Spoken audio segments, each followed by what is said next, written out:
Buenos días. Tenemos el placer de recibir en la Facultad de Arquitectura a la profesora Ana Calvera, que gentilmente accedió a visitarnos y dar una charla. Ana es graduada en Diseño Gráfico y doctora en Filosofía, profesor titular de Teoría e Historia del Diseño en la Universidad de Barcelona, investigadora, curadora de exposiciones y escritora, miembro de la Fundación Historia del Diseño y promotora activa de las reuniones internacionales de historiadores y estudiosos del diseño. Ha trabajado como diseñadora, pero desde muy pronto se dedicó a la docencia de la investigación. Ha impartido clases y dictado conferencias en varias escuelas y universidades de Europa, Latinoamérica y Japón. Entre otros, es autora de un libro sobre la teoría del diseño de William Morris, de una historia del diseño gráfico en Cataluña, junto a Zimmerman, de un libro dedicado a reflexionar sobre la relación entre diseño y arte, y otro sobre la estética del diseño, de lo bello de las cosas, y en 2010 publicó Diseño e Historia. Como articulista también ha colaborado en diversas revistas de diseño de distintas partes del mundo. Trabaja actualmente en aspectos de historia y la historiografía del diseño, sobre la investigación en diseño y estética del diseño. Le damos la bienvenida en nombre de la Facultad de Arquitectura y el decano, y bueno, la dejamos a ella para que nos deleite con su charla.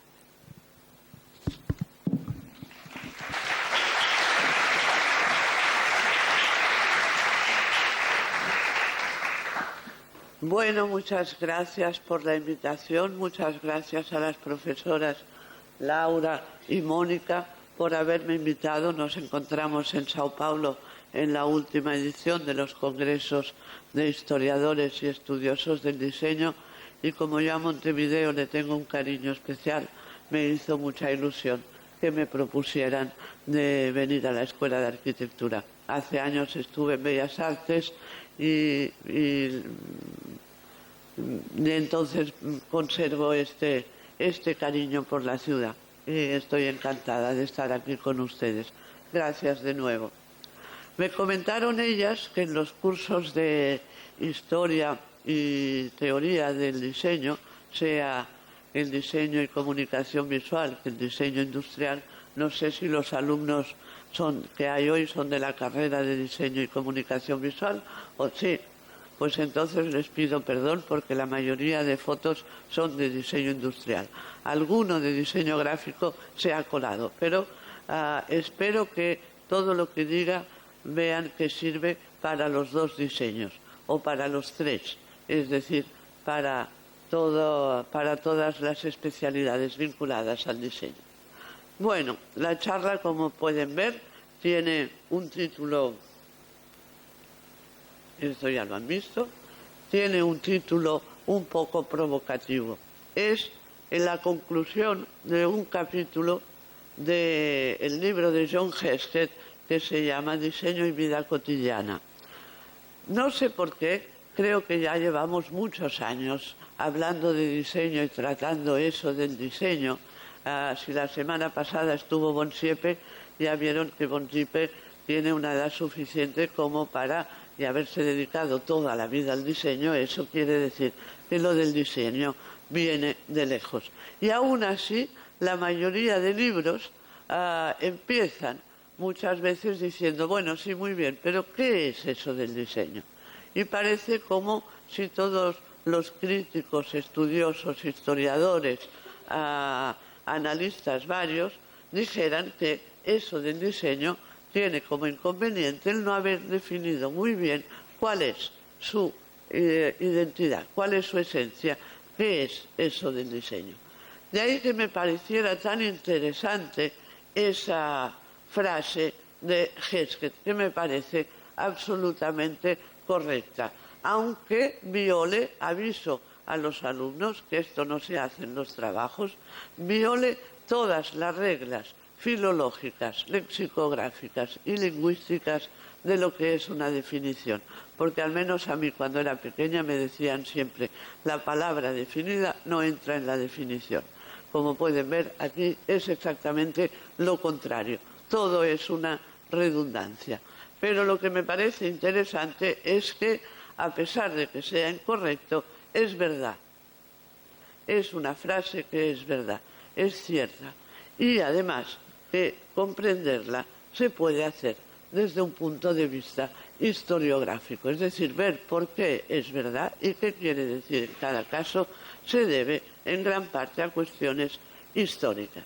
Si se fijan, y ahí cito a Hesketh, pero también a muchos otros autores, la palabra diseño funciona tanto en castellano como en inglés como un nombre, es decir, un sustantivo, como un verbo, porque diseñar es diseñar, a veces como el complemento del verbo y a veces como un adjetivo. Esto es lo que falta en la frase, pero al menos en España la gente cuando ve una cosa muy rara, muy rara, muy rara, muy cara, muy cara, muy cara, y que no acaba de saber para qué sirve, dice que es un objeto de diseño, con lo cual también es un adjetivo. Yo no estoy de acuerdo con ellos, pero bueno, por algo será que se ha llegado a ese principio. Desarrollé ese tema en ese libro que ha citado la profesora Laura, Diseño e Historia, en ese artículo que se llama Cuestiones de fondo, la hipótesis de los 3 orígenes históricos del diseño. Creo que es una herramienta útil esta hipótesis para todas aquellas personas que quieran empezar a trabajar en las historias locales, en las historias de su propia ciudad, región, país o el ámbito territorial que sea. Para los historiadores, la cuestión de los orígenes no es una cuestión muy, muy, muy importante. Pero si aceptamos con todos los posmodernos que eso de escribir una historia es una práctica de escribir, hay que narrar o relatar una historia, un cuento, hay que saber dónde empezar. De ahí que los orígenes tenga la cuestión de los orígenes sin ser historiográficamente muy, muy, muy importante, sí que es útil para saber cómo se empieza y por dónde empezar. Bien, vamos a analizar y poner en contexto esa frase. Cuando decimos el diseño es, ese diseño que es un nombre, se remite a una profesión, a una disciplina y a un sector económico. Como veremos, ese reconocimiento como profesión, como disciplina y como sector económico ocurre en distintos momentos de la historia. Cuando el diseño es un verbo, es decir, el segundo, fíjense que denomina una acción, una actividad, por eso es un verbo. Es una práctica y concretamente se remite a lo que sería un momento concreto dentro de un proceso, que es ese proceso complejo de fabricar cosas o de fabricar comunicados visuales, para decirlo en una manera más cercana a su trabajo. La tercera vuelve a ser un nombre, como hemos dicho, pero aquí entramos en un debate que, y aquí siéntanse tan orgullosos como puedan, solo podemos plantearlos los que hablamos en español o en catalán, que son las dos únicas lenguas, paréntesis, que yo conozco, que tienen una palabra específica para remitirse al diseño.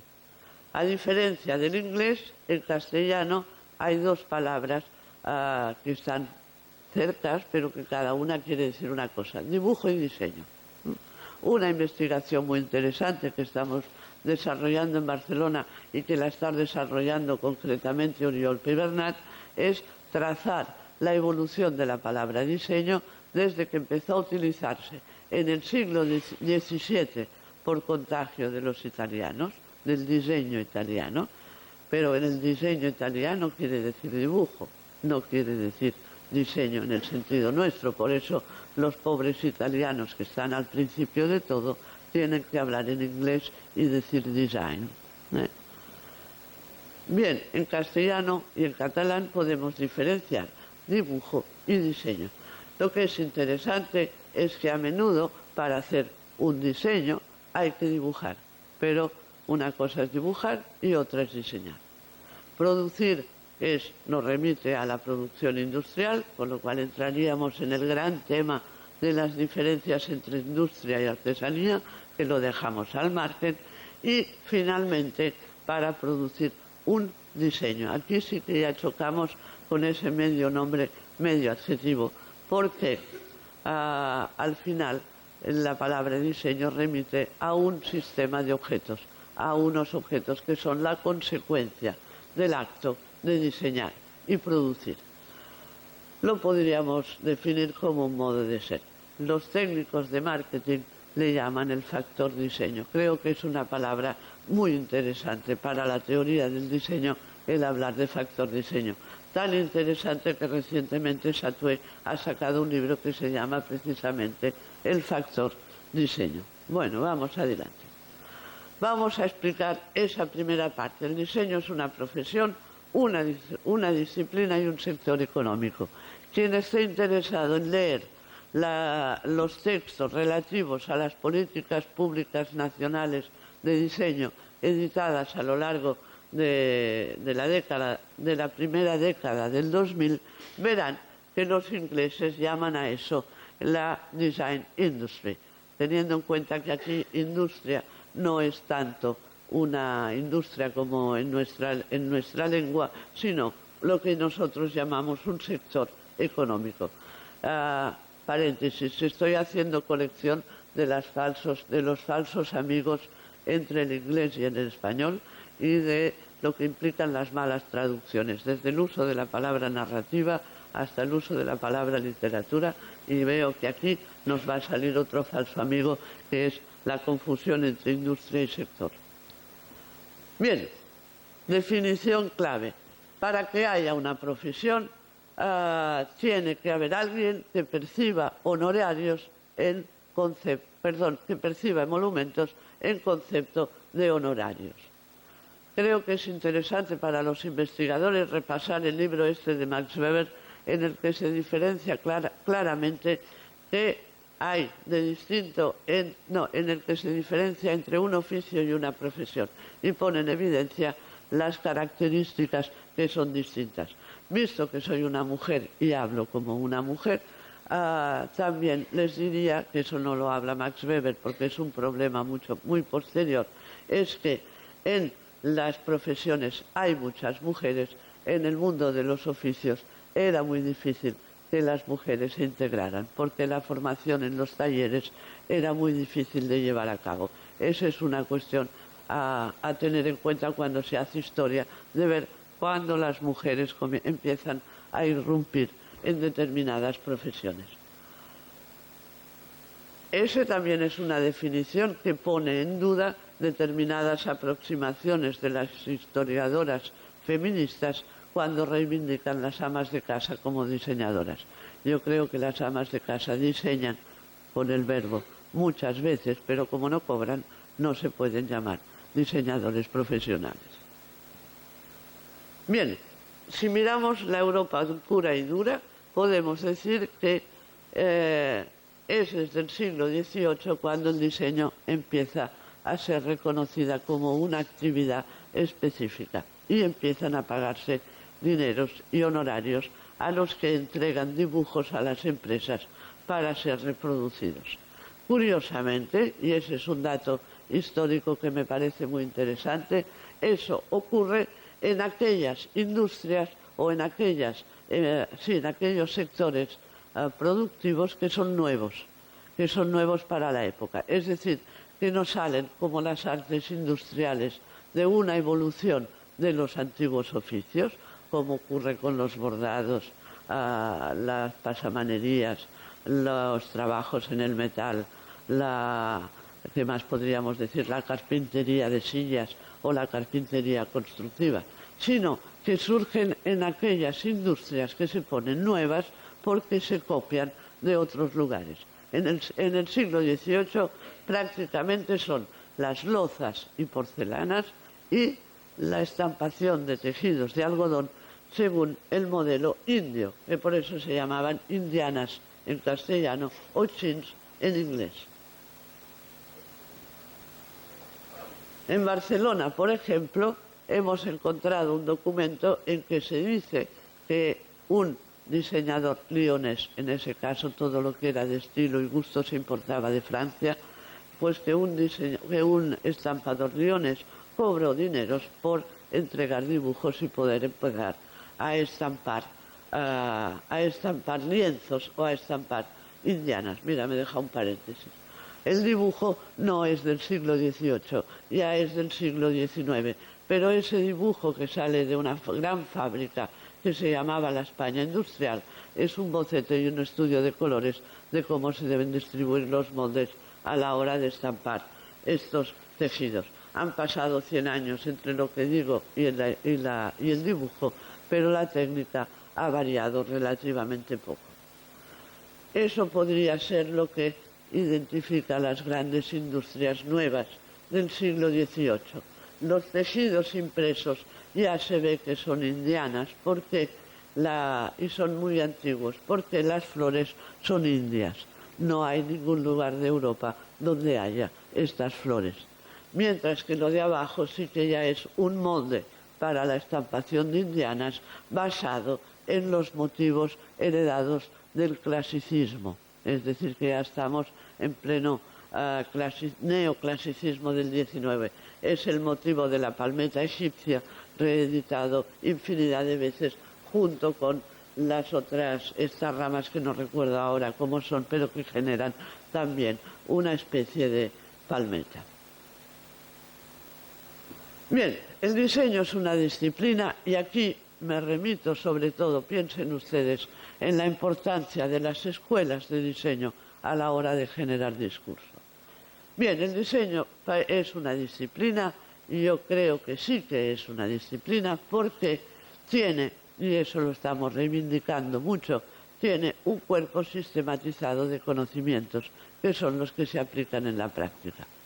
Si hay algo que caracteriza a una profesión, a diferencia de un oficio, es que para saber la profesión hay que estudiar. Y para que se pueda estudiar, tiene que haber conocimientos que estudiar. ¿Verdad que están estudiando ustedes historia, teoría, materiales, no sé cuántas cosas? Por lo tanto, ejercen una profesión. Pero además, hubo un momento en la historia, por eso hablo del tercer origen histórico del diseño, en que los diseñadores por primera vez se sintieron conscientes y satisfechos de su profesión y por eso empezaron a organizarse y a defenderla como tal. El tercer origen histórico del diseño coincide en muchos lugares con la fundación de las primeras asociaciones de profesionales. Les he marcado el Werkbund, que es la asociación alemana de antes de la Primera Guerra Mundial, que la han conocido muy bien. La DIA, que es la inglesa, que después del fracaso de las Arts and Crafts, cuando se volvieron diseñadores industriales, que la fundaron más o menos a principios de los años 20. El ADI italiano, que se funda después de la Segunda Guerra Mundial, cuando ya decidieron no ser más neoclásicos y decidieron ser modernos, dado que el movimiento moderno ganó la Segunda Guerra Mundial, cosa que no ocurrió en España, que es en el único país de Europa donde el movimiento moderno perdió la guerra. Por eso, tantos de nuestros buenos arquitectos del movimiento moderno desarrollaron su labor en el Cono Sur y en México. Algunos, no quiero decir con eso que toda su arquitectura sea dependiente de eso. Bien, también se dieron las asociaciones internacionales. La AGI, que nació en 1952, promovida desde Francia, y que sigue siendo la élite mundial de los diseñadores gráficos, es la Alliance Graphique Internationale. Luego vinieron el ICSIT y COGRADA e IFI para los interioristas. En muchos lugares esta institucionalización se completa con los consejos de diseño, que son entes consultores de los gobiernos, o la fundación de centros de diseño, que eso sigue el modelo británico del Design Council. En las políticas nacionales esto se llama la Design Infrastructure y se ha demostrado que es cada vez más interesante desde que Corea ha montado un centro de diseño con no sé cuántos miles de metros cuadrados para exposición de objetos de todo tipo. Para muchos autores, Bonsier, Juliet, Woodham y tantos otros historiadores, se considera que este es el origen histórico propio del desarrollo del capitalismo consumista en todo el mundo.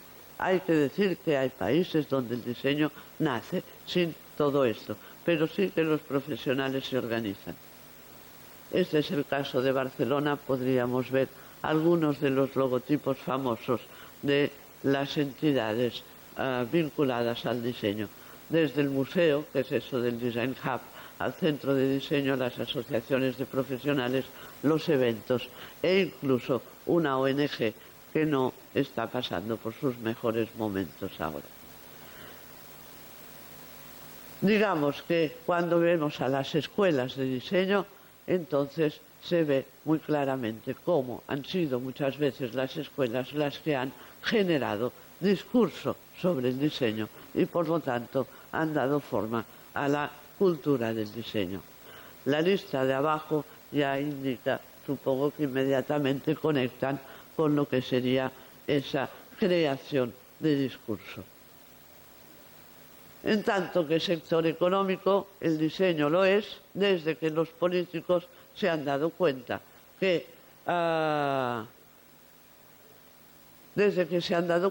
contribuye al PIB del país. Hay que tener en cuenta que el diseño es una profesión normalizada en todo el mundo. Tuvo lugar, curiosamente, hacia los años 80, es decir, que ya es una historia que sigue la propia de la globalización. Creo que es interesante destacar esto, es decir, que ya se puede empezar a medir el impacto económico del diseño en la economía de los países, hasta tal punto que el ICSID, ICOGRADA e IFI están impulsando esto del World Design Report como un intento de medir ese impacto económico por regiones en todo el mundo. Eso es importante, se ha dado en Europa por el hecho de que entre 2009 y 2010, por impulso de la Unión Europea, finalmente se le reconoció al diseño un código nacional como actividad económica. Eso queda muy bien, pero básicamente quiere decir que ya se pueden pagar impuestos como diseñador y por lo tanto ya se podrá disponer de datos estadísticos sobre la profesión. Bien, creo que este dibujito resume un poco lo que sería el sector económico del diseño. Digamos que el sector está formado por todos aquellos diseñadores que trabajan, sea dentro de empresas en equipos técnicos, sea en agencias de publicidad, sea como profesionales autónomos, es decir, en todas las fórmulas empresariales posibles. En una investigación intentamos modelizar el sistema Diseño Barcelona y ver cómo había quedado, a partir del tercer origen, la organización de todos estos entes, organismos, entidades, profesionales, actividades y cuál era su contribución al producto.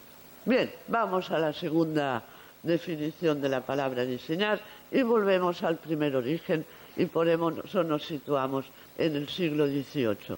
Aunque el dibujito sea un desarrollo técnico de un enchufe eléctrico, creo que todos me han reconocido el guiño de utilizar la Bodoni para hablar del siglo XVIII, es decir, el gran momento de las tipografías modernas y el gran momento de las tipografías neoclásicas.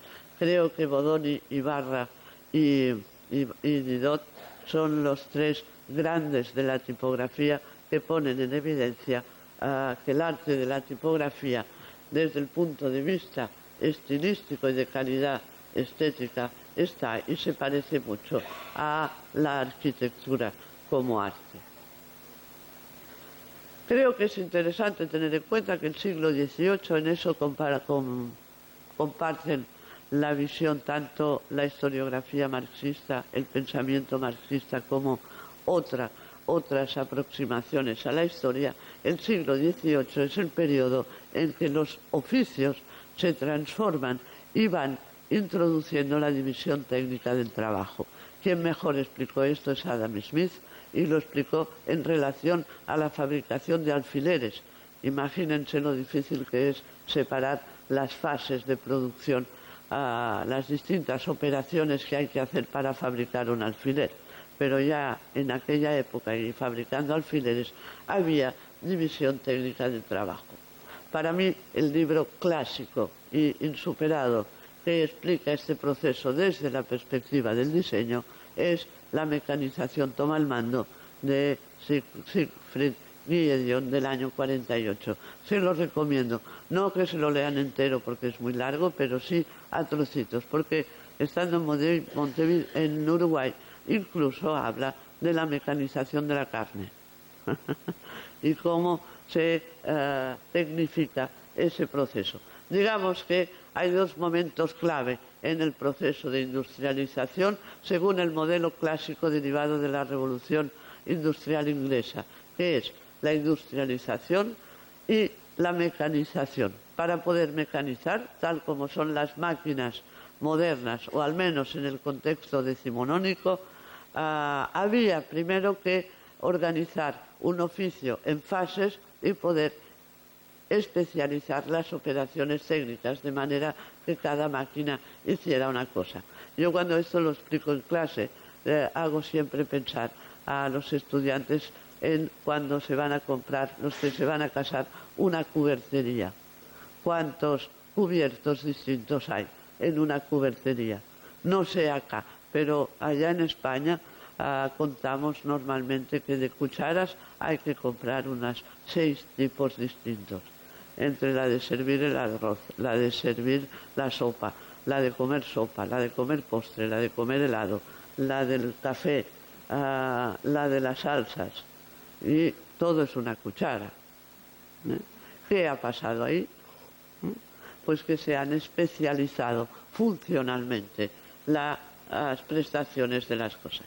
Bien, cuando se introduce la división técnica del trabajo, eso lo explicó muy bien Ruskin. Hay dos fases que se separan claramente, la de pensar y la de hacer. Hay una serie de personas que se vuelven solo pensadores y una serie de personas que se vuelven solo hacedores.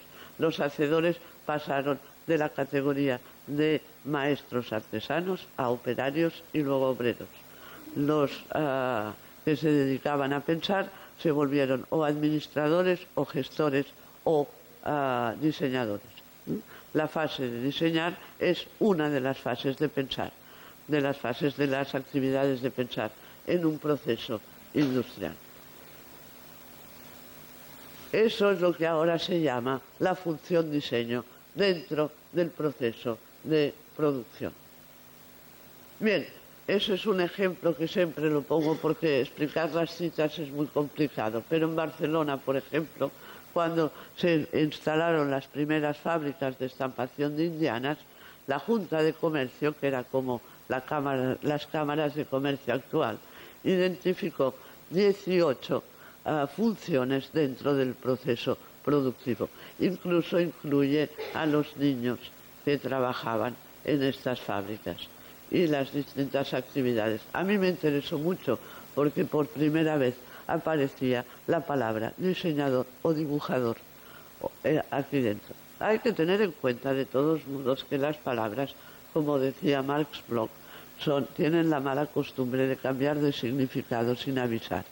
Y por tanto los historiadores tienen que ser muy cautos a la hora de interpretar las palabras en el sentido de su época. En cualquier caso, la historia de las palabras enseña también muchas cosas. Y cuando aparece una palabra, vale la pena apuntarlo para ver a la larga qué puede pasar. Les pongo aquí dos imágenes archiconocidas de lo que eran los procesos de estampación de indianas con los moldes de madera y hierro, a veces con hierro, a veces solo de madera, y en el otro lado, como estamos en diseño gráfico, me alegro de verla puesta, la que fue la primera industria dividida en fases, que fue la imprenta. Aunque la imprenta y la aparición de la imprenta adelante la revolución industrial en 2 o 3 siglos. Curiosamente, los impresores pensaban como artesanos y trabajaban como industriales, pero eso hizo que la imprenta se mantenga siempre como el gran caso especial dentro de todo este proceso. A medida que el diseño ha ido siendo una disciplina mejor consolidada, la función diseño, la actividad de diseñar, se ha vuelto más compleja. De hecho, es lo que aprenden en las asignaturas de proyectos. No sé cómo se llaman acá, de diseño probablemente, los talleres de diseño de las escuelas. Actualmente los técnicos de marketing y los economistas han descubierto que esto del design es muy creativo y por eso hablan del design thinking como una de las técnicas a incorporar como práctica creativa en las dinámicas empresariales. Vayan con cuidado con esto y sobre todo acuérdense que del design thinking ustedes son los grandes especialistas, pero hay que pensar bien. Diseño, dibujo, creo que ya lo hemos comentado, es una cuestión etimológica y una cuestión apasionante, como van a salir publicaciones, investigaciones recientes, dejémoslo estar. En cualquier caso, fue muy bonito en el Congreso de Osaka, de los Congresos Internacionales, ver cómo las culturas que tienen grandes tradiciones artesanas a sus espaldas, los persas, los turcos y los japoneses, aparte de los indios, tenían una riqueza de palabras fantástica para referirse a las muchas maneras de crear. Creo que valdrá la pena empezar a recuperar algunas de esas palabras y ver cómo incorporarlas al design thinking como formas de la creatividad. Bien, eso es un aspecto que también nos interesa. Vamos llegando a la cuarta definición, a la cuarta acepción de la palabra diseño, que es de la función diseño al factor diseño. Les he puesto aquí una indiana ya claramente neoclásica, ya es una estampación de algodón, ya no sigue los métodos tradicionales, ya se ha mecanizado, pero seguimos con los argumentos neoclásicos del siglo XVIII. Y al lado una cerámica de Wedgwood, que es probablemente el fabricante de loza y porcelana que más éxito tuvo en el siglo XVIII inglés. Ha salido un libro de Boime, que se lo aconsejo, sobre la historia del arte en esa época, que analiza a Wedgwood como un gran gestor. Lo que explica es que Wedgwood fue el que más hizo para poner de moda eso que los ingleses hacían en el siglo XVIII para ser cultos, que es el Grand Tour, que es viajar a Suiza para entender lo que es una montaña y después llegar a Italia para ver el pasado clásico. Y eso hizo que los italianos montaran un negocio muy bueno de antigüedades, falsas o verdaderas, no se sabe, pero es igual. Lo que es importante es que los ingleses se llevaban muchos souvenirs y cuando llegaban a Inglaterra decoraban sus casas con cosas neoclásicas. Este es uno de los orígenes del neoclasicismo. Hay que tener en cuenta que la Revolución Francesa le dio bastante la razón, porque los revolucionarios franceses prefirieron ser neoclásicos que rococós, como los aristócratas. Y de ahí que se fundieran dos grandes tendencias. En cualquier caso, es interesante ver cómo Wedgwood, gracias al neoclasicismo, logró poner en marcha toda una operación de consumo que fue muy importante para la industrialización. Esta es una diapositiva para yo callarme. Como son ustedes diseñadores, aunque gráficos estas cosas las entienden, espero que de estos artículos que sirven para servir el aceite y el vinagre, sepan para sus adentros cuál es el buen diseño. Yo no lo digo, ¿eh? Digamos que ese es un principio clave que remite a un fenómeno histórico muy importante. Cuando se descubrió el factor diseño, lo que quedó claro es que no todo lo que se diseña o no todo lo que se crea gracias a la función diseño en una empresa es diseño o está considerado como formando parte de ese grupo especial de objetos que son los que se reconocen como objetos de diseño. ¿Cuándo ocurrió? Eso es digamos que es el principio clave de esa nueva acepción de la palabra diseño. Diseño es un modo de ser de algunos objetos gráficos, utensilios y artículos cotidianos. Es un valor o un concepto axiológico, es un valor. Y hace referencia a la calidad desde todos los puntos de vista de los productos creados. Lo de abajo es importante. Ahora los técnicos de marketing y los economistas tienen tendencia a hablar del diseño como un valor añadido. No, si es un valor añadido, cuando algo es un valor añadido, entonces nos remitimos a la tradición del ornamento, algo que se pone superficialmente y que se puede añadir.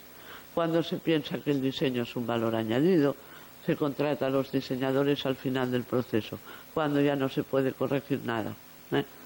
En cambio, si se cree que el diseño, el factor diseño es esencial, los diseñadores deben participar en los procesos de creatividad desde buen comienzo, incluso los gráficos, porque los gráficos tienen a su cargo el comunicar todos los valores de un objeto. ¿Qué es eso del factor diseño?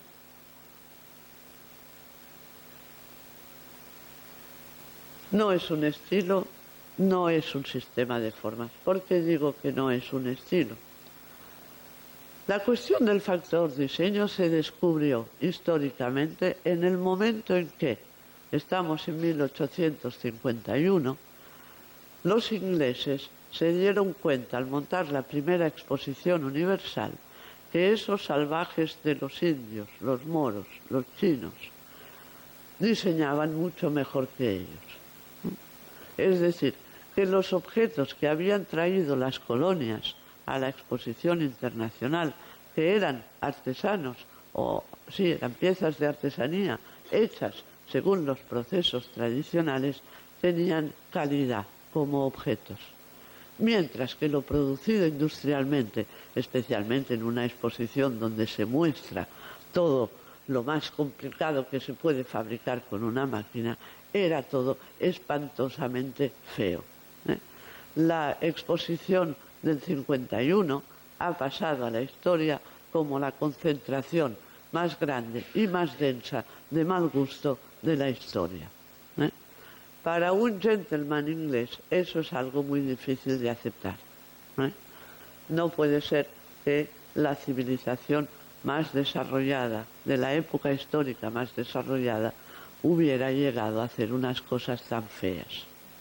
De ahí que en la segunda mitad del siglo XIX estuvieran tan preocupados por encontrar un estilo digno para la época, visto que todas las épocas salvajes, incluso la Edad Media, que es una edad que es tan salvaje, tan bárbara, que no tiene ni nombre para denominarla, es la que está en medio entre los clásicos y los renacentistas.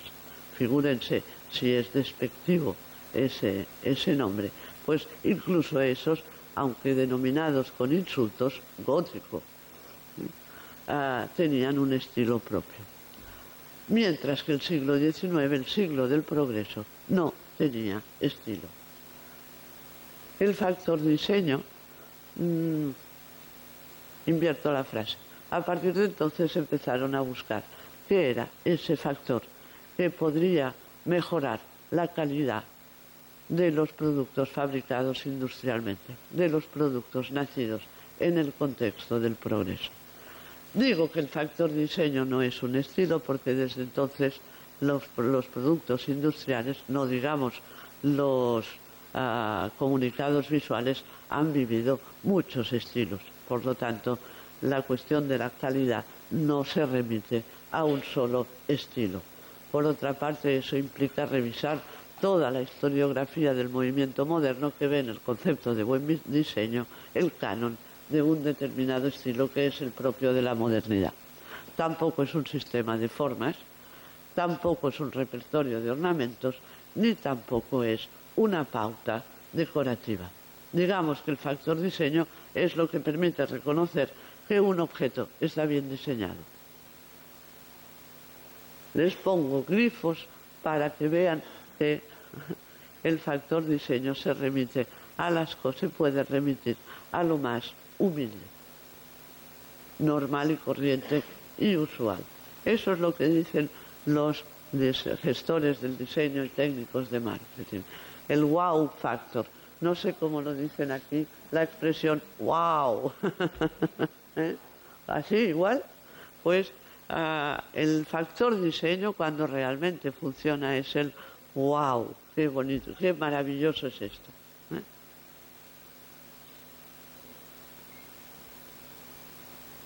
Evidentemente, en el momento que se quiere resolver el factor diseño, diseñar se vuelve una práctica estética.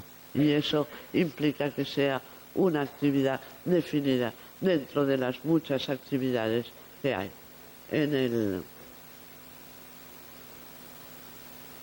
el mundo de los productos fabricados industrialmente. Bien, ya lo he hablado más o menos. Digamos que hemos hablado de los ingleses, pero sí es interesante ver, si buscamos las coincidencias o aspectos que se dan en muchos lugares a la vez, lo que fueron los debates sobre la reforma y regeneración de las artes industriales en muchos países. En Barcelona se dio clarísimamente a partir de la vergüenza pasada por los industriales españoles al ver la sección española en la exposición del 51 de Londres. Creo que los italianos también empezaron a trabajar esto, pero ellos aún estaban con problemas de unificación del país. Todavía no eran Italia, eran una serie de ciudades-estado y países diferenciados.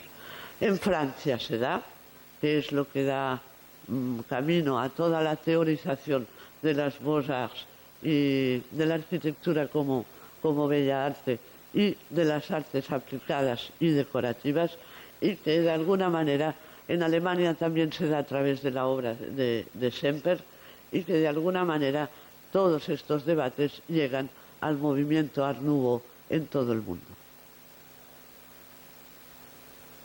Les he puesto algunos ejemplos, modelos de ornamentos según la gramática del ornamento de Jones y Cole, lo que fue el Crystal Palace, donde tuvo lugar la exposición del 51, y una silla tapizada con uno de los tejidos labrados de Morris puestos sobre una alfombra también hecha a máquina, pero diseñada por Morris, y con el trasfondo de un mueble pintado en el taller de Morris.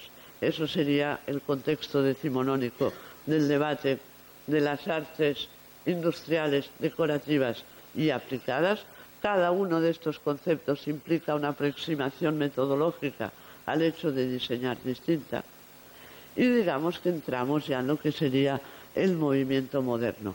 Tienen ustedes una Bodoni como la gran tipografía del siglo XIX en todo el mundo, aunque el siglo XIX lo que hizo fue ir utilizándola de manera que se pudiera ahorrar papel, tinta y más materia prima, con lo cual la Bodoni se vio muy desvirtuada, aunque fue la letra que utilizó Renner para diseñar la Futura, y por lo tanto en los años 20 siguió siendo un referente importante, especialmente por lo que hace referencia al kern y al interlineado, lo que sería el juego entre grafismo y contragrafismo. Lo demás lo conocen. Bueno, hay un librito de un ilustrador y poeta muy bueno catalán, del periodo modernista, que son estas amapolas dibujadas en esta cubierta de libro, y luego la revista Merz, para mí una de las revistas del movimiento moderno más importantes para la renovación de la tipografía, obra de Kurt Schwitters, en la que trabajó con los neoplasticistas, con la nueva tipografía de Chichol, con todo el debate sobre las mayúsculas que hubo, sobre las minúsculas y mayúsculas en Alemania, y con la tradición bauhasiana. Con lo cual, pleno movimiento moderno, podríamos decir que el movimiento moderno también es, o fundamentalmente es también, una propuesta estética sobre cómo resolver el factor diseño. Digamos que aquí se reconoce clarísimamente que esto ha estado bien diseñado, aunque sean tan experimentales. Del anuncio de Pelicán, ¿no les hace gracia que distintamente pasa el tiempo en el mundo del diseño industrial y en el mundo del diseño gráfico? Se fijan en la actualidad de la solución gráfica y en cambio qué antiguos parecen los tinteros, los botes de tinta, qué viejos incluso parecen. Creo que en el mundo visual el tiempo corre muy distinto que en el mundo de la tecnología.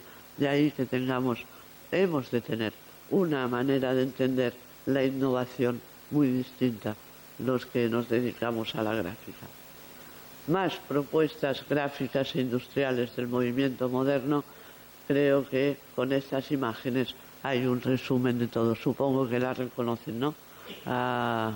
No vale la pena decir los Frutiger y la Univers, Cassandra y el cubismo aplicado en la publicidad, Molinage y la cubierta de los libros de la Bauhaus, el modulor de Le Corbusier, las sillas de Breuer la Sesca está también arriba. No, perdón, estas son las de Mies van der Rohe, en una casa Mies van der Rohe. Arriba está la de Breuer, los jarrones de Álvaro Alto, la identidad corporativa de la AEG de Behrens y otro cartel que a mí me gusta muchísimo de Cassandra anunciando los viajes en barco. Bien, eso creo que es importante tenerlo claro cuando hablamos de teoría del diseño. Hablar de una práctica estética no necesariamente implica ser artista. Eso creo que es lo que mejor nos diferencia a los diseñadores de los arquitectos. Los arquitectos, como son una bella arte, tienen problemas entre la práctica estética y la práctica artística. A los diseñadores ya no nos hace falta. Es decir, con ser una práctica estética y ser un buen diseño ya es suficientemente complejo como para que encima tengamos que ser artes. Es decir, mejor dejarlo en nuestra propia definición disciplinar. Lo que sí que me parece muy interesante, y aquí me remito a un artículo del crítico Rick Poynor que se llama Down with Innovation, que lo encontrarán en la web. Creo que es importante que el diseño debe ser relevante culturalmente. Cuando una innovación se plantea en términos de diseño, lo que es interesante es ver su relevancia cultural. Lo que es la relevancia cultural se lo dejo a ustedes para que lo resuelvan. Digamos que en la actualidad, y ahí viene lo de la relevancia cultural, estamos en un mundo dominado por la estetización de la cotidianidad. A mí me molesta mucho que los semiólogos, los críticos, los sociólogos, los antropólogos, los críticos de la sociedad utilicen esto de la estetización de la cotidianidad como un insulto, como un defecto, como un factor de banalización de la estética. Claro, si no somos arte, nos podemos permitir ese lujo de trabajar para que el entorno sea correcto estéticamente, sin necesidad de banalizar el arte. Y eso es una función que yo creo que es muy importante. Creo que es terrible hacerles caso y entonces condenarnos a todos a tener un espacio y un entorno feo y desagradable. que sería la cuestión opuesta de la estetización de la cotidianidad. Bien, estamos entrando en una nueva era histórica, la posmodernidad ha hecho mella, no sabemos, estilísticamente estamos en una neomodernidad, de ahí que haya habido tantos homenajes a la Helvética en los últimos años, pero digamos que ya la neomodernidad puede acabar siendo un revival, como tantos otros, como los del siglo XIX. La cuestión es si estamos viviendo en un momento de transición o estamos viviendo en una fase más de la época histórica que se inició hacia 1750, más o menos con la Ilustración. En cualquier caso, creo que el diseño, dada su vinculación histórica fuertísima con la revolución industrial y con el mundo de la industria, y ahí ese es un tema para los diseñadores gráficos. Antes de la revolución industrial había publicidad. Los anuncios del siglo XVII se pueden considerar publicidad. Ese es un tema de debate entre historiadores muy gordo. Yo creo que no, pero hay muchos que dicen que sí.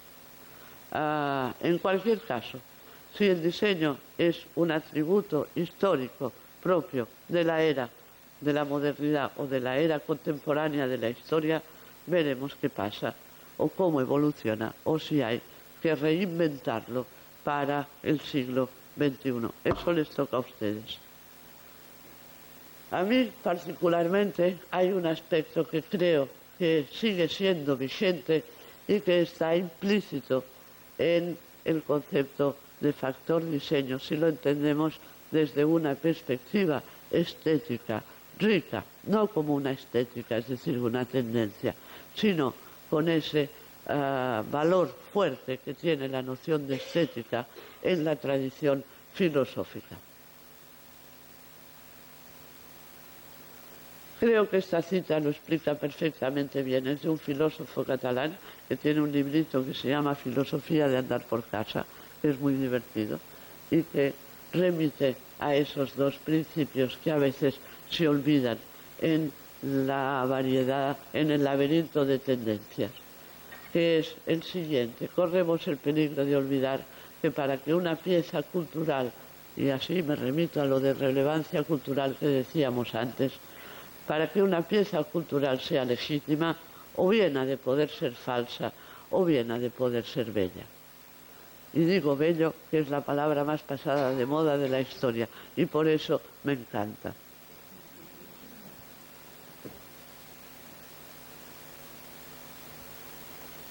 Muchas gracias.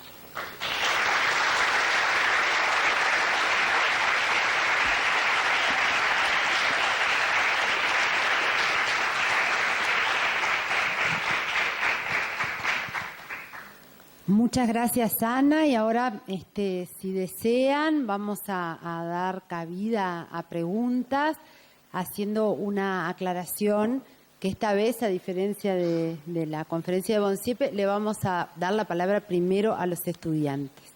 Así que, bueno, espero algún estudiante levante la mano y no me deje pegada.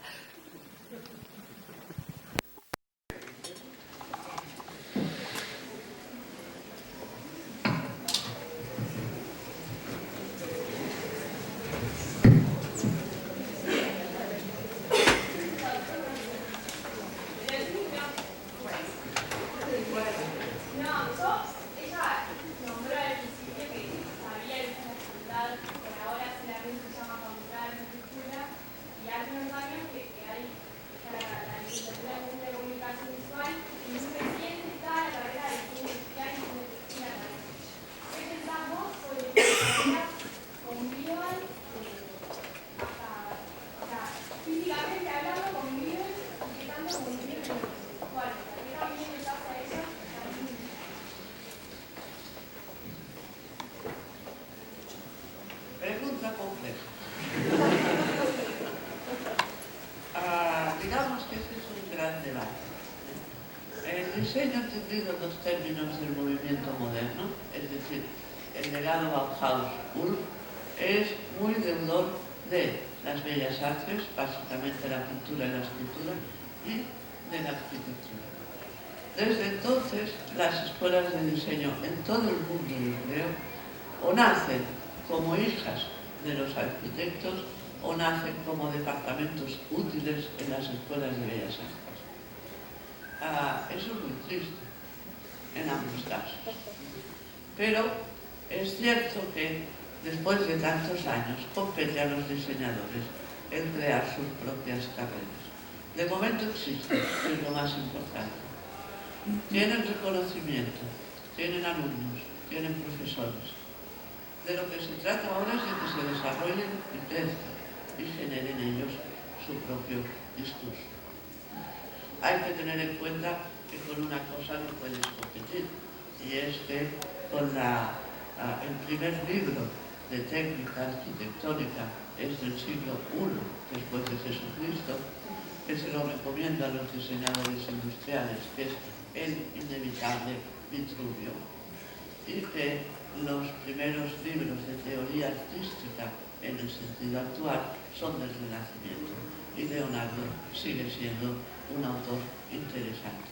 Claro, los primeros textos de diseño son del siglo XX, aunque podemos leer, son de 1850, que los podemos leer y recuperar como nuestros clásicos y antecedentes, pero claro, nosotros nos llevan tiempo.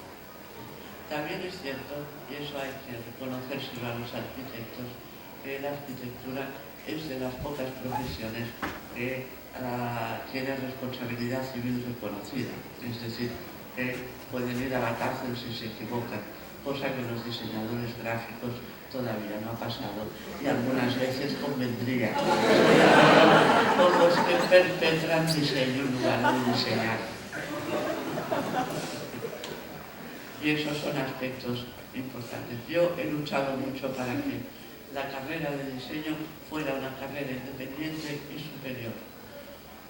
Es igual que esté ubicada con los ingenieros, que tienen tan mal gusto, que con los arquitectos, que con los artistas. Lo importante es que sea una carrera de diseño y que se vaya construyendo la disciplina.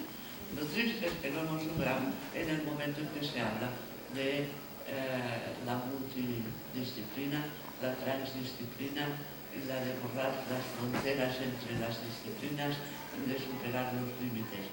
Yo siempre pienso que la transdisciplina solo funciona entre disciplinas bien reconocidas como tales. Lo demás es el plan de que se come el chico.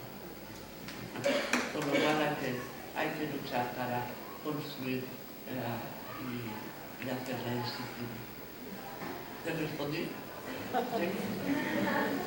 Bueno, quedando demostrada la superioridad de la arquitectura, vamos a ver quién más quiere preguntar.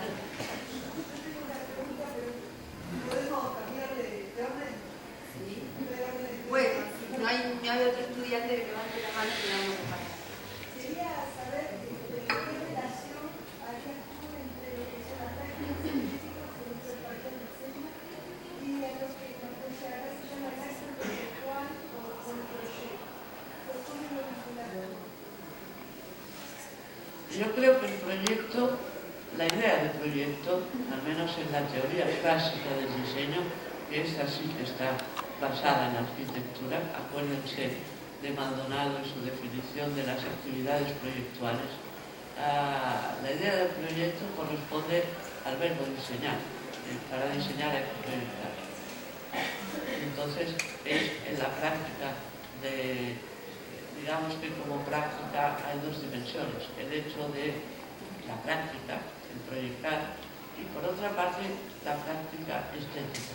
Es decir, que dentro del proyecto hay que tomar decisiones estéticas o decisiones de carácter estético, sabiendo que estás tomando decisiones de carácter estético. Yo creo que además si nos movemos en el modelo tradicional de la metodología del diseño con las tres grandes fases, recogida de información, proyectar y acabados, en el momento de analizar los acabados es cuando se toman más decisiones estéticas y cuando hay que darles un tiempo para que estas decisiones estéticas sean naturales. Aquí creo que Aristóteles sigue siendo vigente. algo es bello cuando no se le puede añadir ni quitar nada, cuando realmente parece lo más natural. Era lógico que fuera así, que es lo que lleva más trabajo, claro. ¿Te respondí? Sí. Bueno, una pregunta. En los orígenes del diseño se tendría como un fuerte vínculo entre la aparición de la función de diseño y la industria, ¿no? Y como todo ese modelo que puede generar. Entonces, ¿cómo se ve ahora el advenimiento de la digitalidad? ¿Cómo le cae eso a los diseños, a las fotografías de todos? Y si no es como no representa también como una nueva fase industrial, también una nueva fase, o sea, un nuevo desarrollo de algo nuevo que viene por el lado de la tecnología también. Ahí te puedo responder muy vagamente. De hecho, eran las preguntas que ponía al final. Hay una metodología que sirve para plantear y responder esas cosas que se llama prospectiva y que se utiliza como uno de los métodos de diseño. Yo particularmente pienso que estamos en un momento de transición derivado de la revolución digital, tecnológica. Pero eso ha revolucionado tanto la manera de entender el diseño como la manera de entender la artesanía. Digamos que los grandes artesanos actualmente son los que arreglan computadores, son los que trabajan en pantalla, son los que están trabajando dentro de la web. Digamos que hay toda una corriente de la nueva artesanía que va vinculada a la revolución digital y que está cambiando muchos modos de hacer. Claro, por ejemplo, si lo vemos desde la perspectiva del diseño, las técnicas de rapid prototyping o de rapid manufacturing lo que están revolucionando es la idea de serie. También están poniendo en actualidad ese viejo principio de la artesanía, de que la artesanía no tenía stock. La artesanía se trabajaba cuando había un encargo. Si no te lo encargaban no hacías nada. Máximo tenías un modelo para el escaparate, pero nada más.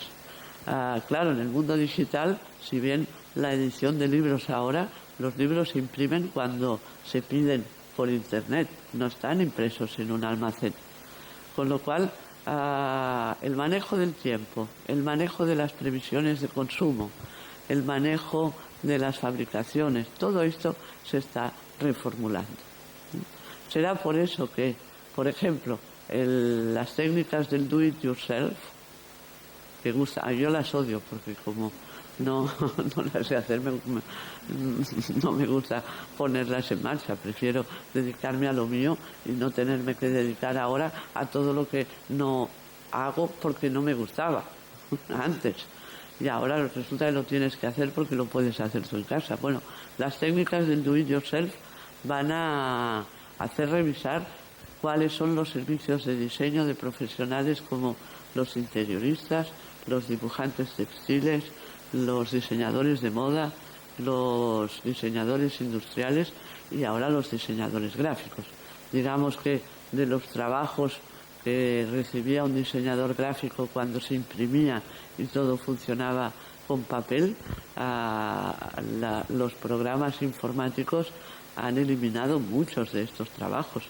Yo a mis alumnos muchas veces les digo, uno de los problemas que tienes tú, clave, antes de salir a la calle, es entender qué diferencia hay entre ti y una secretaria con buen gusto delante de un ordenador. Porque claro, ¿por qué a ti te van a pagar mucho dinero para hacer algo que lo puede hacer la secretaria? ¿Cuál es el elemento diferencial? Conclusión, llevamos 10 años repensando el diseño y hay que seguir repensándolo.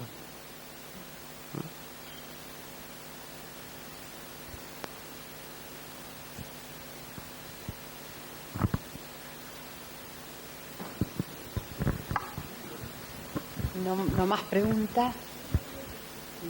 Sí, claro. Mientras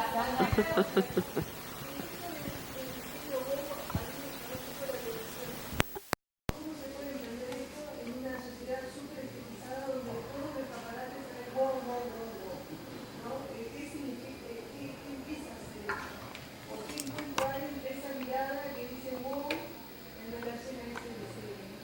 ahí está lo difícil. Claro, ahí está lo difícil. Pero aún pasa, muy pocas veces, pero aún pasa. Digamos que muchas empresas buscan el wow factor, pero claro, no es fácil. Y sobre todo, ahí entramos en el ideal kantiano, no sabemos si es universalizable. Es decir, que hay elementos muy individuales en el wow factor. A mí hay cosas que me horrorizan y a lo mejor hay gente que le encantan y lo encuentra maravilloso. Ahí es donde está la dificultad. Claro, cuando lees los libros de marketing todo parece muy fácil. Ahora han descubierto que eso del wow factor depende de las experiencias del consumidor. Yo no puedo más de que me hagan experimentar lo que no quiero experimentar. Además, como publicitariamente la única experiencia que vendes es la felicidad, solo ves que gente con caras estándar, con expresiones estándar de una felicidad ficticia. Es una idea, bueno, sí, es una experiencia. La otra cosa que está de moda, todo te tiene que emocionar.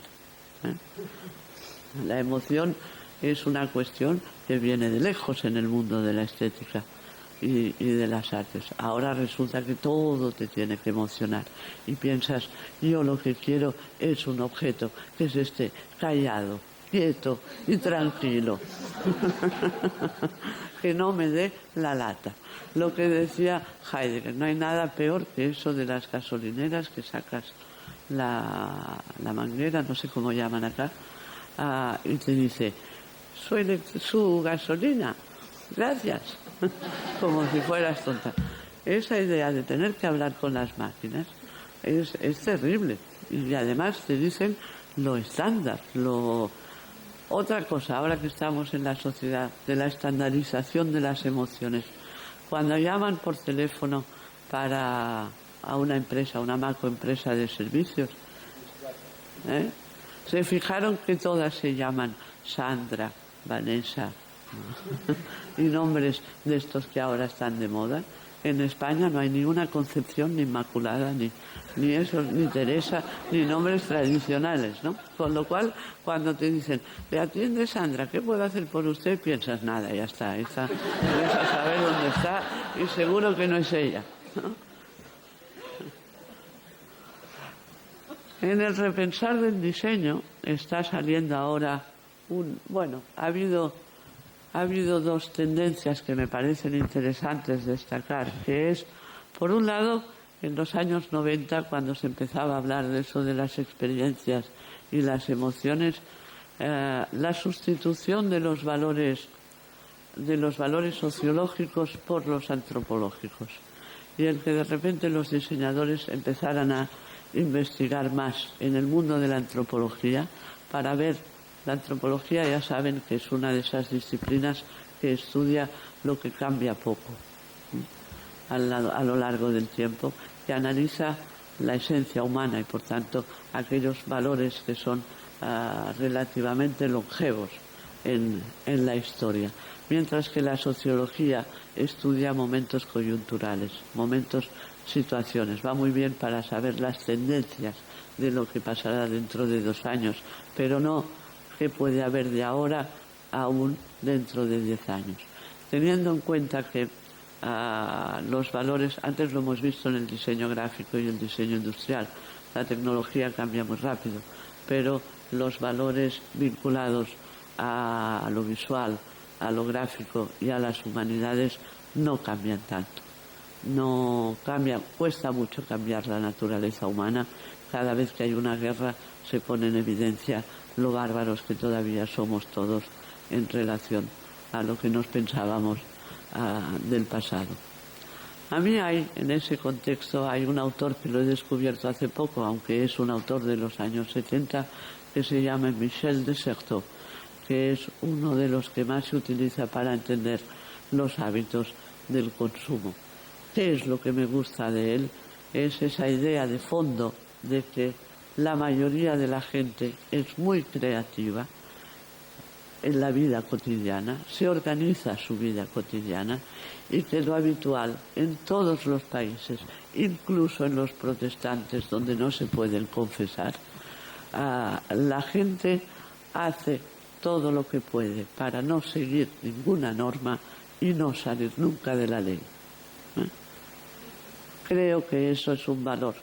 Si el diseño se ocupa de la relación de las cosas con la gente, a tener en cuenta de que el diseñador tiene que dialogar con la gente, que son sus iguales, en lugar de pensar que solo son sus consumidores o sus usuarios a guiar. Ese juego de inteligencias creo que es un aspecto importante en el nuevo diseño. La sociedad de la información y el conocimiento, una de las cosas que ha hecho es revisar la idea de los medios de comunicación social de un emisor infinito receptores para adoptarlo, de que un emisor, un receptor en la misma persona y que por tanto las redes de receptores son muchas y todo el mundo puede jugar los dos papeles. Creo que este es un aspecto importante al hablar de seriación o al hablar de productos industriales e incluso de comunicación con los demás. Y creo que ya está. Muchas gracias.